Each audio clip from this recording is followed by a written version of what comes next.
Hey there. Welcome to another episode of Career Retrospectives right here on the Super Review Show Network.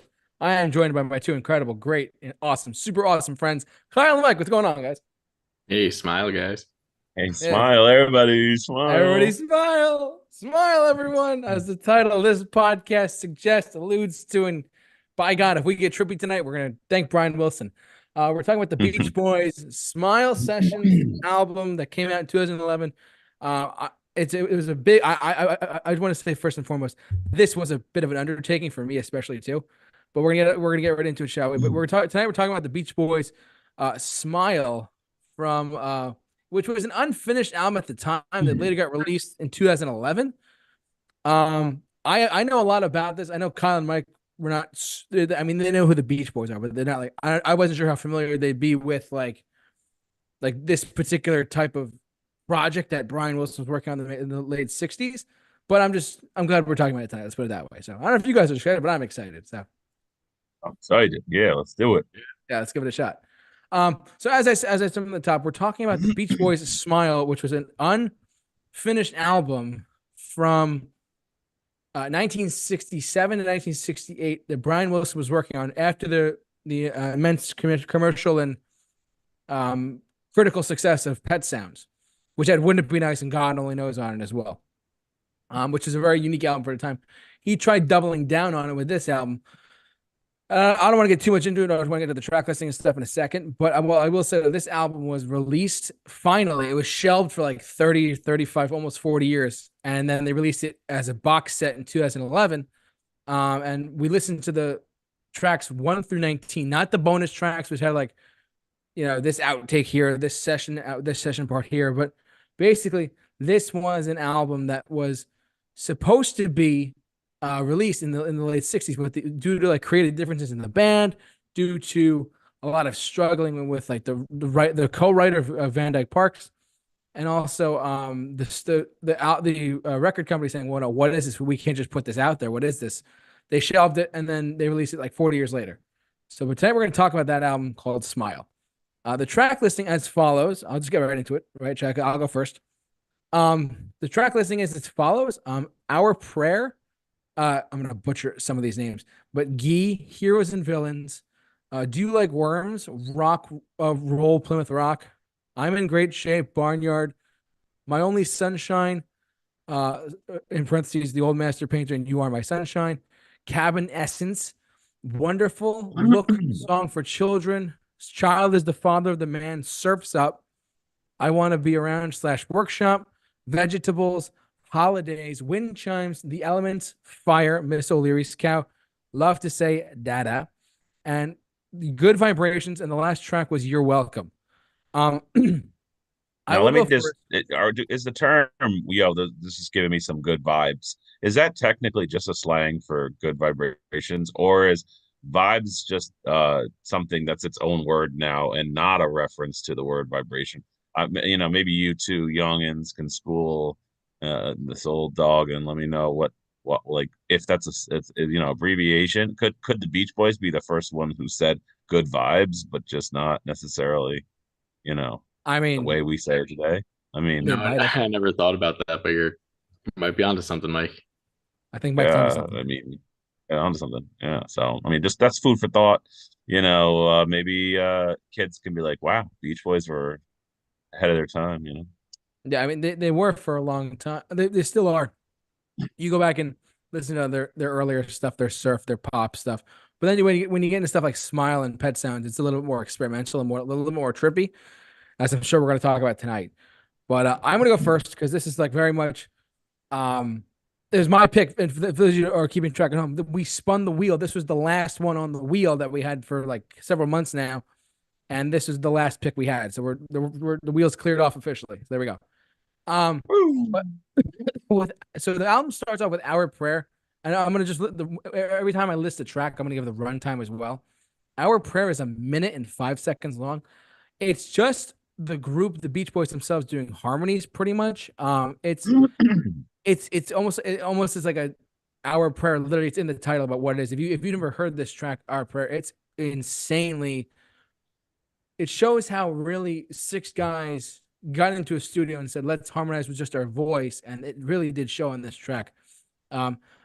G or Gee, I'm not sure whichever one's gonna be, but let's just go with Gee for now. Gee, 51 seconds long. It's a snippet. It was originally a doo-wop song from the 50s. We have the Wikipedia page pulled up for those who are keeping track at home. But it was a doo-wop song released in 1953. But they tried doing it with all they did was a snippet of it on this album, and they basically just like, and just fair warning everyone, you're gonna hear us say a snippet a lot because a lot of these tracks were unfinished tracks. They're like, hey, let's just write a quick song, and then let's just have a 45 seconds a snippet of a song, and that's what we're gonna put out. So that's why I'm listening off the runtime as well. So Gee is 51 seconds long. Heroes and Villains. When it's Mike's turn, I'm gonna let him share this too. But Mike pointed this out to me really quick.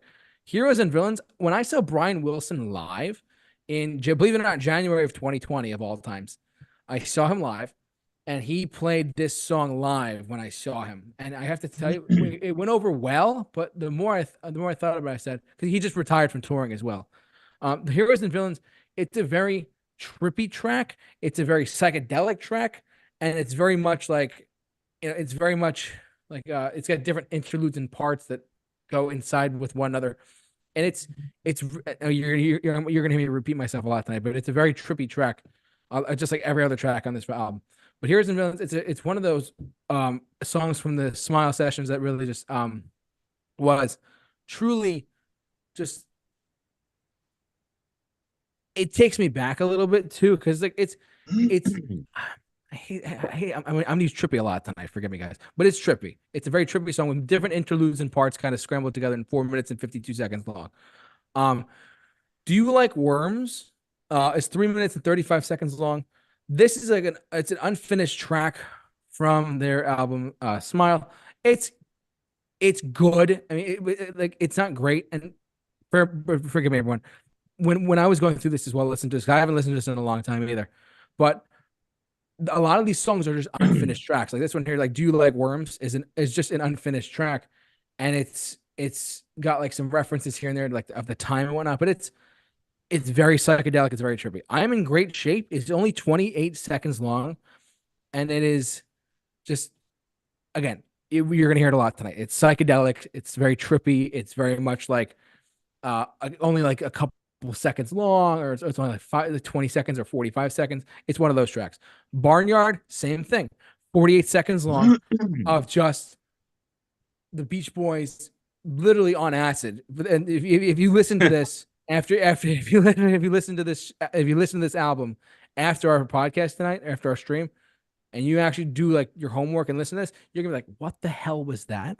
But at the same time, you might be taken back by it at the same time. It depends on who's open to interpretation with it. But Barnyard, 48 seconds long, and it's very trippy. My Only Sunshine, you kind of got like the reference there of like, you are my sunshine, my only sunshine. That old folk tune almost, kind of like meshed in with the old Master Painter on there too. Talk about like, again, psychedelic stuff here, guys. It's crazy. Cabin Essence. I'm glad we finally got to this track. Cabin Essence actually was a track that was on the SMiLE sessions, but later went on to their album. It later was put on their album 2020 in 1969. I'm not just reading that that's reading that off Wikipedia. I do know that was a song that was originally on this record, and that's a lot of the tracks too. Like they would put a lot of the finished tracks from this record onto other albums as well. So Cabin Essence is one of those that was on this from the SMiLE sessions, but it would later go into other albums, like their 2020 album from 1969. So it's one of those tracks that was unfinished and then it got refinished later on. But this is the original outtake of it. Then we go to Movement 2, track number 9, with Wonderful.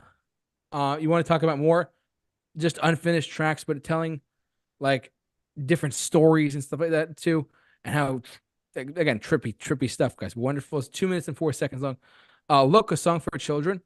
Just Look in general. It's so like, again, I'm a big Beach Boys fan, so I'm more familiar with this than I thought I was initially, because when I was listening to it.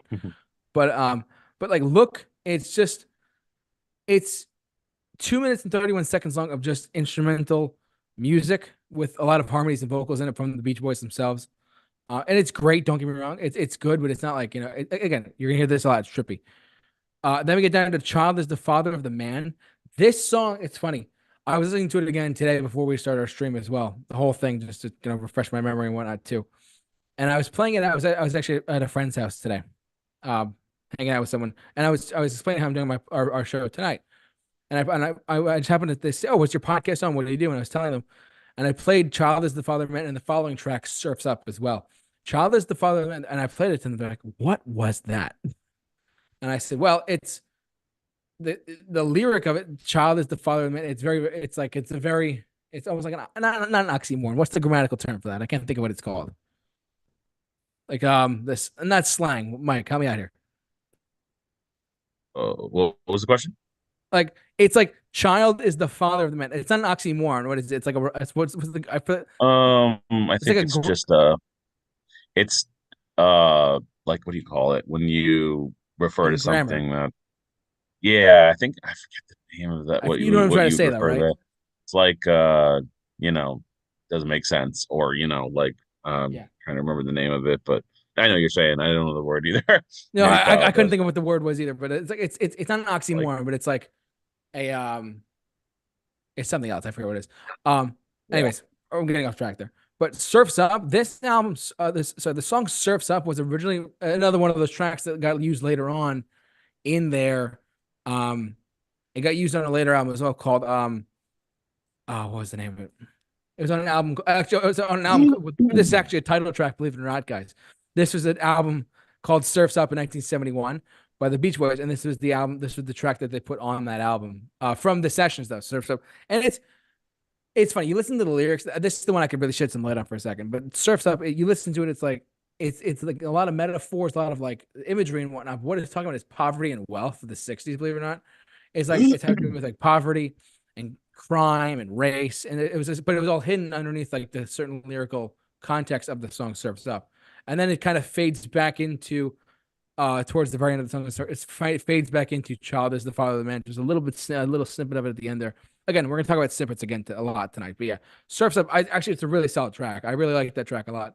I added "Our Prayer," "Child is the Father of Man," and "Surfs Up" to a coffee house playlist I have, just so if in case people goes on shuffle, and you hear that, that's kind of like especially Surfs Up. It's very like it's calming. It's kind of like soothing to an extent, but it's something very unique in one of its own, and that's what I really appreciate about that. Then we get to the last like movement, quote unquote, of the record. I want to be around in workshop. These are just instrumentals. One second, I can't see it. It's excuse me. I want to be around and workshop. Again, you can just look at another instrumental there. Vegetables. It's funny actually. There's a very funny story about this song Vegetables. I don't know if you guys picked up on this or not. When Paul McCartney and Brian Wilson were in the '60s were hanging out a lot before they were like became really good friends and whatnot, they would have like small rivalries with like their chart sets. Like the Beatles would put out this song, Brian Wilson's response with the Beach Boys was this song, like almost like Rubber Soul gave them Pet Sounds, Pet Sounds gave the Beatles Sergeant Pepper, and Sergeant Pepper gave them SMiLE, but SMiLE never came to fruition. I don't know if you ever knew that, but that's actually a true story. That Rubber Soul gave Brian Wilson Pet Sounds, Pet Sounds gave the Beatles Sergeant Pepper, and Sergeant Pepper gave the Beach Boys SMiLE, but SMiLE never got released, and the Beatles continued their legacy onward. I don't know. I don't know if you knew that. I thought that was pretty cool. But anyways, I bring up Paul McCartney with this track "Vegetables" because there's a line of the song where actually Brian Wilson put a lyric in there about like what is it about like if you I forget the exact lyrics off the time, but he's talking about that meeting Paul McCartney for whatever reason, and having like vegetables with him, and Paul has gone on record and said he doesn't remember this, but it's in the song and they do reference it quite a bit. How he's like I forget the exact lyrics, but it's in there. It's really, and this is like crazy in the height of the '60s and all the craziness in the world. This is up there for sure. I don't know if you guys ever knew about that story, but it's very interesting. Holidays, another instrumental here. Wind Chimes, it's funny. Wind Chimes was actually put on another outtake from this record that was put onto another record, onto the SMiLE album, which was actually an album that was compromised. So the the Beach Boys took this album and said, we can't put that up, but let's take the best tracks from SMiLE and make Smiley Smile. Good Vibrations was on that. Wind Chimes was on that. A couple other songs were on there too. And they actually put those songs in a lesser produced version on those tracks. I don't know if you guys ever do that, but there's a really poor, sad sounding track on that of wind chimes on the album Smiley Smile. But this is the true more upbeat version of that song. I don't know if you guys ever knew that. The Elements, Fire, Miss O'Leary's Cow, 2 minutes and 35 seconds of just, the Beach Boys being all trippy and stuff like that, or in other words, called Fire. Love to Say Dada, or Dada, whatever we're going to call it, or LSD. Anyone? Did anyone pick up on that, by the way? I mean, the whole album Oh is no, pretty much I LSD. didn't. That's LSD, funny. we're just gonna talk about that for a little bit. Lucy in the Sky with Diamonds, Love to Say Dada. Anyways. Last but not least, we have the last 2 songs on the record though that we listened to were Good Vibrations, which I'll get to in a second, and You're Welcome. Good Vibrations.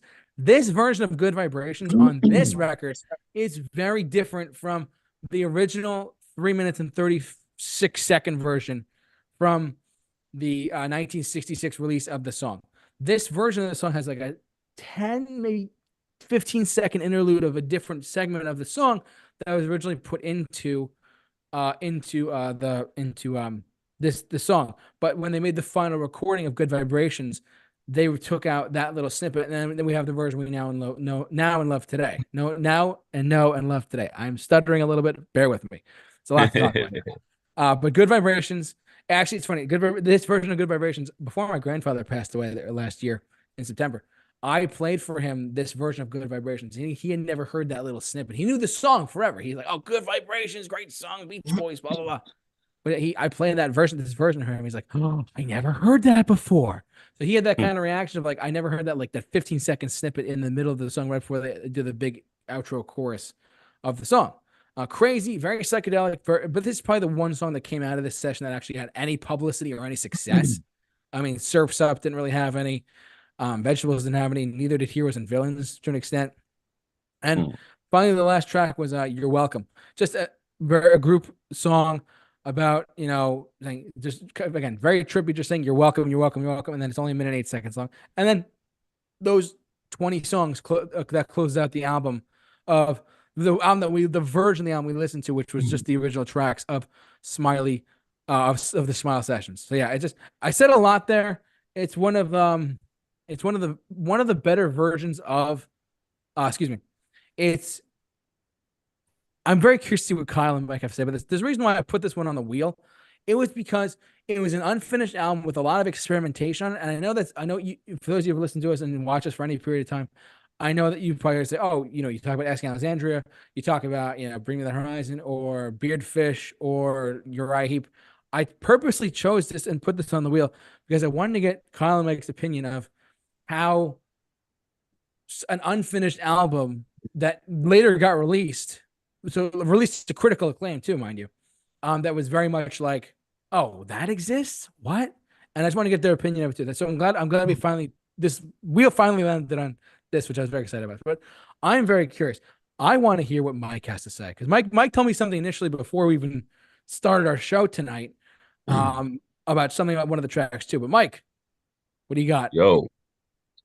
Well, so I always have a good time hearing things like this because in a lot of ways this album is kind of a blueprint or a skeleton of like um the kind of production techniques or like the kind of the thoughts or the musical expression that was going on during this period of time that a lot of artists were kind of dabbling into. I mean, you have like Captain Beefheart and the Beatles and a lot of these kind of very avant-garde that avant-garde kind of elements to their music, experimental kind of obviously drugs were a great part of unlocking that part of the mind, and finding that creativity, the expression. So in a lot of ways, this SMiLE Sessions album is a kind of a companion piece, obviously, to Smiley Smile, that album or whatever. And that, like, if you don't listen to that album, you just listen to this. Like I was like looking at a lot of people's comments on YouTube and in different forums, and they were saying, "Oh, I liked this thing they did, and they took it out, but I'd rather they left it in." So it's kind of an interesting, like, some people believe in music that's like kind of altered and like overly cut down. they like the crudeness and the the kind of like without taking the market into consideration, like, oh, it needs to be cut down to this and more streamlined. You know, a lot of people who like this album like the spontaneity of it and the unexpectedness of it. So so kind of approaching it, I can see where a lot of these pieces are just like, it's like being in the mind of the creators of music and seeing, where they were, what they were thinking about, even if it doesn't make any sense to the average listener who just kind of comes in and doesn't have a great understanding about the depth of their music, so like I said, it's a compilation of different like recording musical ideas, and that whole kind of thing here. Now while this whole thing is not my cup of tea in the sense of like, if I were listening to an album to like listen to a song that has a beginning, middle, and end, and has like a resolution and a chorus and an obvious path. It's not. I don't feel like you should approach that album this way. You shouldn't go into it like listening, like trying to find like the average like radio song. You're more along the ride of like of understanding the Beach Boys as different, their methods, their kind of experimentation, their play with, like the choral singing, like you said, and that you nailed it on the head. In a lot of ways, it's like a hymn, choral piece, that first opening, the prayer one, which I thought was really cool. A good opening to kind of show how the Beach Boys took something like that and brought it into, like they continue to put into like that pop kind of music for the time, where it's like, but simply they could be doing like choral music, and still be able to pull it off. So it was kind of cool to see that, and it just like, it has a lot of different things going on to it, like you said, that Guy Yeah. was, apparently it's a cover of, or they're doing a part from another group, but they're showing like how you can layer vocals over top of each other. It's almost like this whole thing is like an instructional. You know what I mean? It's like, hey, look, this is how you can do group singing together, and do an old song, but do it in kind of a doo-wop kind of way. Oh, and then look at this. We can layer these vocals like this, and like, this is like how you do this. Like, it's like it actually kind of gives you more of an insight. And I think that's kind of cool. Like, I think it almost gives the listener like a backstage view of like what's going on in the mind of the creators of music, especially music that's in very what's the word I was looking for? Very I lost my word there. They're just doing like um Snippets. really snippets. No, like Yeah. unexpected and like cutting edge kind of stuff, like very experimental is the word I was looking for. Yeah, just like, there's a lot of trippy stuff on here. So it's got those kinds of things in it. So then, coming down to like what you were saying about that song. So we hit Heroes and Villains, and it's like, I'm smacked right in the face by the initial melody, and it is ELO's Across the Border. And like legit, I text my dad immediately. I'm like, listen to this and tell me this isn't Across the Border. He's like, my dad was like, well done. That's true. It's definitely like dipping into that kind of that feeling of this song. And it almost has that, and the Cross the Border in ELO's album was supposed to have that kind of Spanish feel to it. And this song kind of has, even the lyrics mention something like that. And it's a da da da da da da da da da da da. It kind of represents that kind of Spanish sounding kind of the horns and the that kind of, without there being horns, it kind of has that feel to it. But actually this is one of my more favorite songs on the album. I like the different movements, I like the trippiness of it. It's very strange. But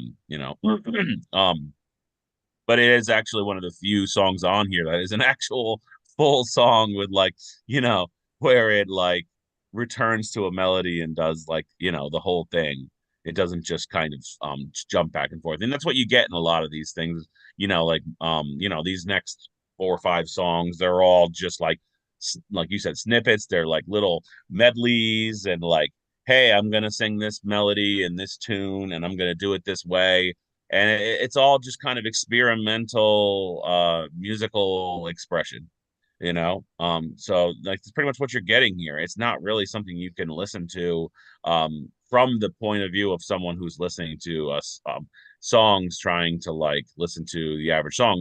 This is a experimental offering of different elements that they put in their music and from their album Smiley Smile, so yeah, so kind of coming down the line, it's just kind of a lot of the same, just different little offerings, different little experimental parts. It's definitely bits and pieces of just things that they're doing there. So overall, it was it was an interesting experience for me.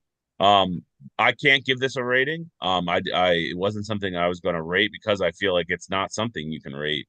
It's more of it's just an instructional and a reveal of the behind the kind of thoughts of like their other album. And you really have to listen to those 2 albums together in order to kind of draw a conclusion of like what they were going for, what they left, what they felt was too much. And but overall it definitely has some interesting kind of stuff going on. And it definitely it's one of the albums of on the list of greatest albums of all time. So I think a lot of people liked some of the things they did here instead of cutting them off on the initial release. So yeah.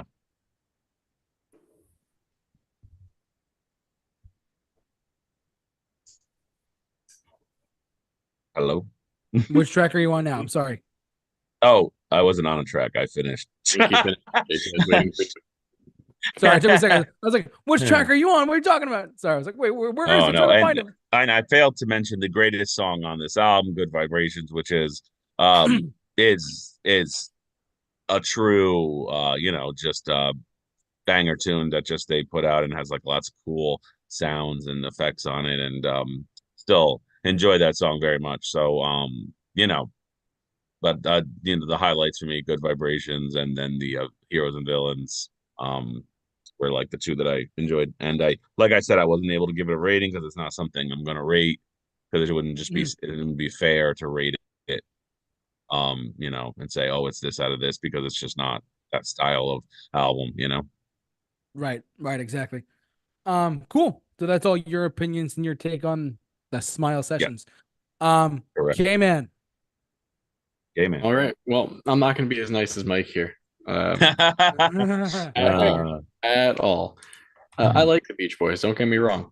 Especially, I particularly like their early surf rock stuff. That's my personal preferred Beach Boys. Pet Sounds also great. After that, it went a little downhill for me. This was a rough listen, man. This was tough to get through. I'm going to be honest with you. I can only listen to this 1.5 times through. I kind of figured that. Horrendous. I'm sorry, guys. This was bad all the way around. The only saving grace on this for me was Good Vibrations. And even then, this version of it, that extra snippet that JT's talking about, really doesn't add much to the song. I'd rather just go and listen to the version we all know and love. But I mean, on here, yes. Are they technically proficient on parts of this? 100%. That opening track, Our Prayer, is one of the best things on here outside of Good Vibrations. They're very technically proficient. Does anyone do group harmonies better than the Beach Boys? Probably not. But outside of that, a lot of this is just an example, an exercise in overindulgence and writer's block at the same time. Well, Kyle, I would argue that Queen may rival. It's different. It's different type, though. You know what I mean? Yeah, sure. Different type definitely. Of harmonies. But they're up there as well. But I mean, a lot of this, like I said, just overindulgence. Yes, experimental. Awesome. But experimental doesn't mean good if it's not a fully fleshed out, realized track. Do some of these create excellent blueprints for what could be fantastic finalized tracks? for sure. But I don't want to hear a bunch of snippets of things that could be songs. Like Heroes and Villains, absolutely promising. Mike, I completely agree that harmony, the melodies in the beginning, it's great, but it takes like weird turns that I'm like, all right, they blatantly didn't finish this. And I know that's the whole point of this record. But when I have something that's almost 5 minutes long, I'd like it to be a little more realized and finished. Maybe the finalized version is better. I don't know. I haven't heard it. Well, Kyle, you don't like the sound of hammering and sawing like on that track with the workshop. You don't like that? Kyle, you if really it was your in, ears. if it was in a song better, Mike, I might like it. If it was in an actual song, it's like a little bridge or something with actual lyrics. And I mean, do you like Worms? Just nonsense. Another unfinished idea. I mean, I'm in great shape is just 30 seconds of really nothing. I'm not really sure why that one had to be on here. Like, I don't mind the ones that give you a lot of insight into songwriting process and ideas, but then you get things like this. It's like you didn't have to do this one. You didn't have to include. I really did not like the My Only Sunshine one. Just this weird melancholy take on the old "You Are My Sunshine" thing. It didn't work for me. I don't even think that as a full finished realized song could work. I mean, this was just a rough thing all around. Surfs Up actually got me excited when I saw it because I was like, oh, maybe it'll be a fun song. No, this was lame. It was boring. It was slow. And somehow there's so many just nonsensical lyrics on this, and that's par for the course because it's an unfinished album. A lot of artists just throw in nonsense words as they write to fill in the melodies. That's great. But the one song that had unforgivable lyrics because it's seemingly finished from a lyrical standpoint, Vegetables, horrendous. Why? It was awful. I'm sorry. You can Paul McCartney inspiration, whatever. It doesn't make it a good track. Wind chimes. JT, you say that there's a less upbeat version of this song out there? Yes. I don't even want to Honestly, hear Okay. that. The notes that I took for one of these songs here, I think just sums it up for me. The Elements, Fire. Fuck off. This was awful. I just wrote that as my note. It's just cartoon firefighter sound effects. It's just 1960s firefighter cartoon sound effects. Like you throw on the Looney Tunes firefighting episode, here you go. That's it. I mean, overall for me, I can't rate these songs because they're not really songs. So I'm there with Mike on that. Could there be something here? Sure. Is there as it's presented? No. Do I agree with this being ever put on the greatest list, greatest albums of all time list? No, because it's really not an album. It's more just a compilation of here's a look into the songwriting process following Pet Sounds, which Pet Sounds worked when it did things like this because it was finished ideas. The songs and songwriting were there and fully fleshed out and fully realized. And it seems like from the research I was doing on this record while listening to it, they've never gotten to that point with this album. Brian Wilson's done his own version of the SMiLE sessions that he's put out in like what 2004. Yes. They've put these songs out here and there on other things. Maybe if they were all finished and put into one actual album that the entire band could agree on, you could have something here. But this is just one of the worst times I've ever had getting through an album. This is rough. I just when I listen to music, I don't want to hear unfinished things. Like I like hearing demos of songs when they're complete. Like you can see how it got from point A to B. I don't like just snippets here and there, especially a whole album's worth. So I mean, Mike didn't rate it. I think that's a fair thing to do here. I did rate it just in terms of an experience, and as an experience, this is a 1. It is a 1 and like it made me go back and listen to the other album to kind of see like side by side if like how it could compare, and that was kind of cool. And like even listening to the other album, I wouldn't say that album is anything that I would like pick out of their catalog. It's Smiley Smile. Oh yeah, the album. Yeah. that's the album. So Kyle, if like you're looking for like complete songs, which still they're still weird at this Oh yeah, time in their career, they're less like the Beach Boys, like looks like that. you know, Yeah, yeah, and this they're I less like understand the album did not do well. they're more like the Beach Boys of like the experimental kind of age than they are like your typical Mm. like songs. But at Which least I'm they're all up not for. what Like I'm all up for that when it works, right. but it So it has seemingly like more did of not that. work. Right. Yeah. And it's kind of you like I kind of had to jump around to kind of like you didn't come at it from like a lack of understanding of like where some of these things were, what they were part of, and what they were left on the cutting room floor, or like not put in the album because it just didn't work or whatever. Hmm. It's an interesting thing, but yeah, I, I will say I it's love the album artwork though. All the Oh artwork yeah, associated with this one is great. I love that old style.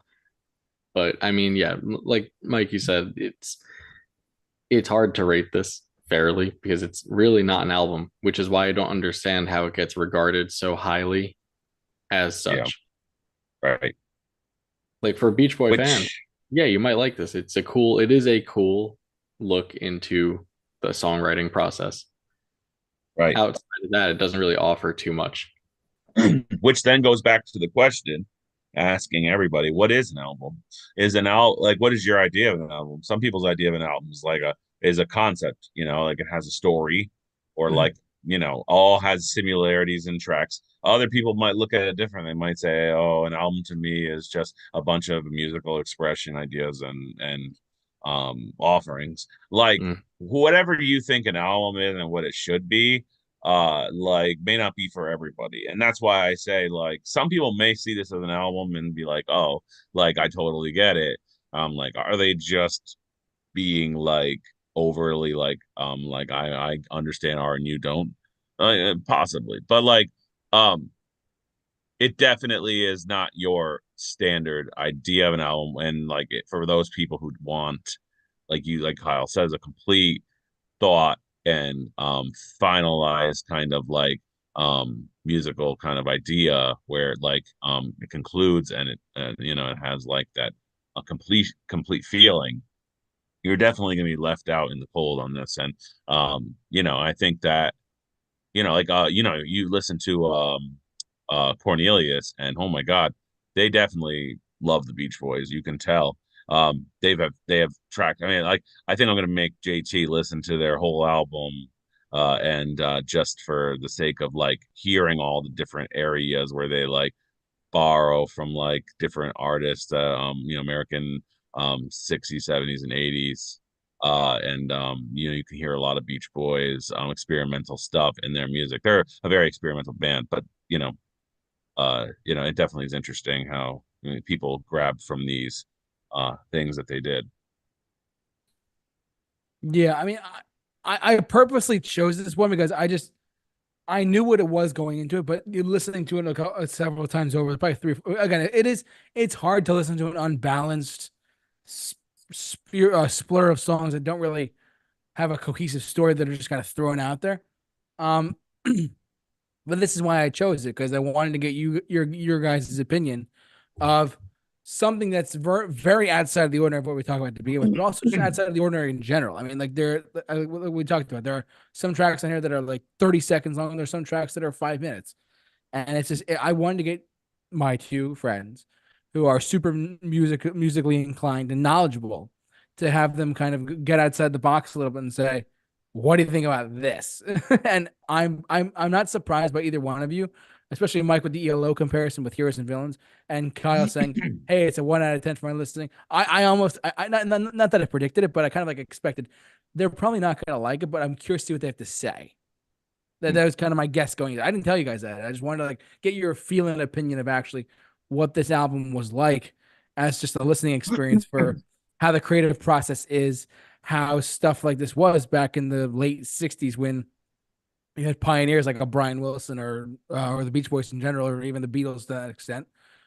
Make albums that were continuously very experimental or trippy or whatever we're going to describe it. But it was just a product of their time that still, was that some of they later shelved and threw out later on. I just want it was a very thing. I just want to get your opinion of it and what you guys thought about it. That's why I chose this album in particular, because it was the last one on the wheel. But either way, I couldn't be any happier that we did this. So, and I think that's good for everybody, to experience things that they take them out of their comfort zone. And maybe this was too far to the right for Kyle. You might be able to pull it back a little bit and find something that's more, maybe still kind of incomplete to the average ear, but you can find that it fits into a box that looks more like something you could experience and fully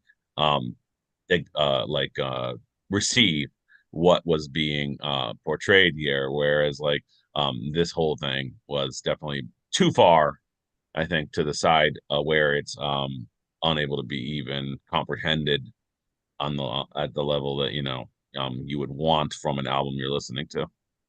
Right, exactly, yeah, and that's what, like I said, Mike kind of echoed what I just said, but this is why I chose this album in particular, because it's kind of its own entity in a sense. It's its own thing and its own whatever you interpret it as, that's what it is.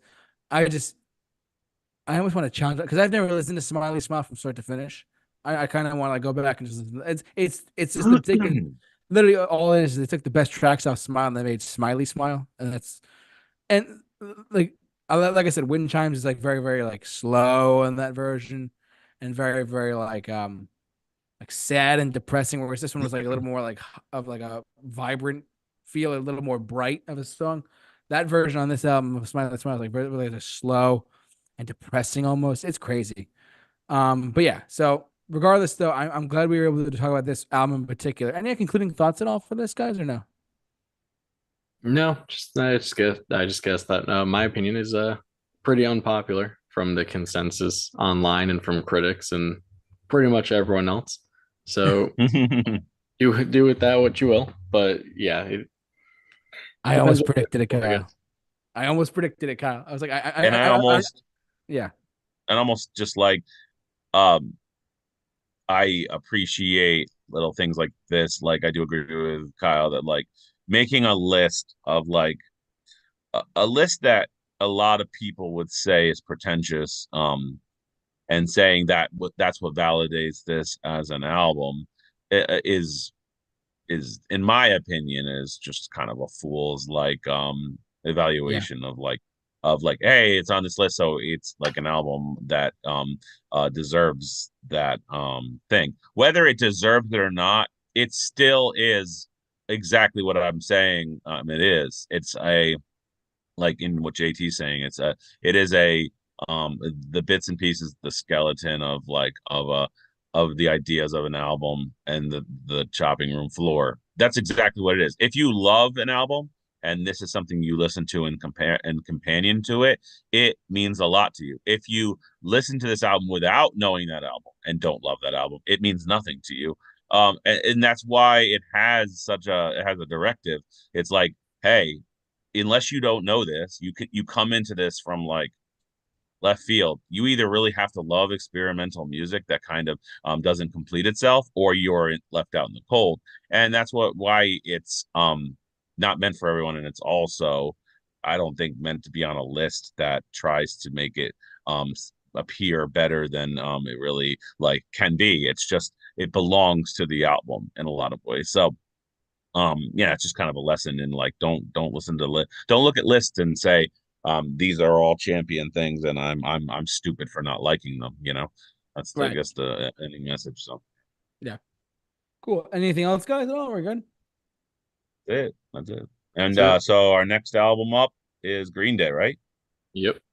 Our next album is the new Green Day record that's coming out this Friday. Kyle already listened to it, so he's ahead of the game there. Yep. I get to listen, and I am looking forward to hearing some new stuff. And then after that, we're doing, was it the Delusic album? It was your pick, right, Mike? Yep. Yeah. The Delusic album. And then we can just kind of either repopulate a new wheel or what, but we'll figure that out. We gotta see what's coming out this year too. Yes, true. What's up? New releases for the new year. Yes, sir. But that's gonna do it for us, guys. Thanks so much for watching, listening, however you enjoyed us tonight. If you liked what you've seen here, subscribe to our YouTube channel. Don't forget to follow us on our social media pages as well. Simply the Super Review Show. Kyle, is Q&A podcast coming back at all? Is it back already or what? Later this month. Nice. Can't wait. Be Super back. excited about that. So, but yeah, that's gonna do it for us, guys. Thanks so much for watching, listening, however you enjoyed us tonight. Ultimately, it was a kind of a weird album, but it was very experimental. And ultimately, guys, if you listen to it, give it a shot. You never know what you're gonna hear.